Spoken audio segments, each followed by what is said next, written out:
আমরা তিন ধরনের বনকে বেছে নিয়ে সেখানে কার্যক্রম শুরু করেছি।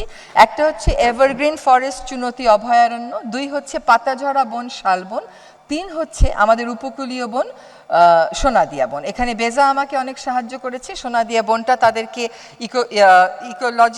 ইকোনমিক জোন করার জন্য দিয়ে দেওয়া হয়েছিল, তারা সেটা আমাদেরকে ফেরত দিয়েছে। আমরা এটা আমাদের হাতে পাওয়ার শেষ ধাপে আছি, তবে আমরা পরিকল্পনাটা করে ফেলেছি এবং কাজও শুরু করব।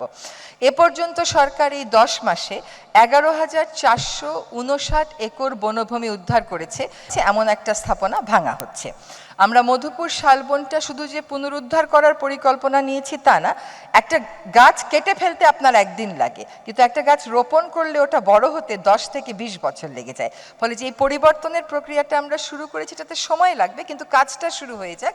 আমরা চুনতি অভয়ারণ্য থেকে আকাশমণি সরাচ্ছি যাতে করে হাতির উপযোগী বনটা হয়। এই বনের 15,000 একরের মধ্যে 20,000 একরের মধ্যে 5,000ই বেদখল, আর 5,000-এ আছে আকাশমণি। এই আকাশমণি সরিয়ে হাতির উপযোগী যদি আমরা করে ফেলতে পারি তাহলে হাতি মানুষের দণ্ডটা কমে যাবে। দেশে প্রথমবারের মতন আমরা একটি জলাভূমি নির্ভর প্রাণী অভয়ারণ্য ঘোষণা করেছি, আরেকটিও ঘোষণার চূড়ান্ত পর্যায়ে আছে। আমরা রাজুকের সাথে মিলে পূর্বাচলে বিশেষ জীববৈচিত্র্য এলাকা হিসেবে 144 একর বনভূমি রক্ষায় কাজ করছি। কৃষি মন্ত্রণালয়ের সাথে মিলে আমরা আকাশমণি এবং ইউক্যালিপটাসের ব্যাপক চাষ এবং রোপণ করা এবং বিক্রি করা সেটার উপরে নিষেধাজ্ঞা আরোপ করতে পেরেছি। বাংলাদেশে একটি সরকারি প্রতিষ্ঠান আছে, Bangladesh forest industries development corporation. এটি লাভজনক একটি প্রতিষ্ঠান। তারা অত্যন্ত প্রবলভাবে শুধুমাত্র রাবার কেন্দ্রিক কার্যক্রম করে।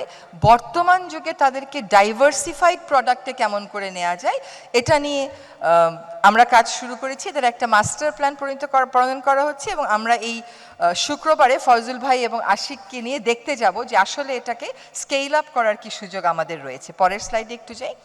এই 5টি স্পিসিস যেটা আপনারা স্ক্রিনে, এটা হচ্ছে আমাদের মধুপুর শালবনের শিক্ষার্থীরা ইউক্যালিপটাস গাছ কেটে শালবন এবং অ্যাসোসিয়েটস রোপণ করছেন, আর এই পাশে হাতি মানুষের দ্বন্দ্বটা একটু দেখানোর চেষ্টা করা হয়েছে। তার পরের স্লাইডে আমরা যে 5টা স্পিসিস দেখব, এই 5টা স্পিসিসের মধ্যে ময়ূর, এটা আমাদের প্রকৃতিতে একসময় ছিল, এখন আর বাংলাদেশের প্রকৃতিতে কোনো ময়ূর নেই।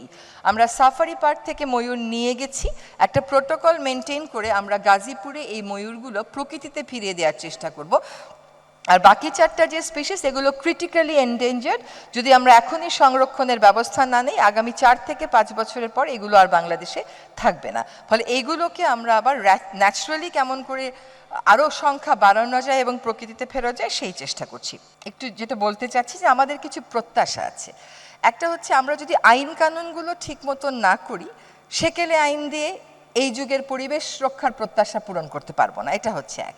পরিবেশ প্রশাসনকে গতি আনতে এবং এখানে উপযুক্ত জনবল দিতে জনপ্রশাসন যে সংস্কার কমিশন ছিল, জনপ্রশাসন সংস্কার কমিটিও সুপারিশ করেছে যে পরিবেশ অধিদপ্তরকে একটা পৃথক ক্যাডারে পরিণত করা যায় কিনা, যেখানে ওইভাবে পড়ালেখা করে আসা লোকেরা যাবে। 2 হচ্ছে আমাদের কাজগুলো খুব ঝুঁকিপূর্ণ, আমরা অনলাইন মনিটরিং সিস্টেম চালু করতে পারি কিনা, যে দেখে না এসে কন্টিনিউয়াস 24 ঘন্টা মনিটরিংয়ের মধ্যে রাখা। বন অধিদপ্তরের জন্য একটি পৃথক বন্যপ্রাণী উইং আমাদের খুবই জরুরি হয়ে পড়েছে।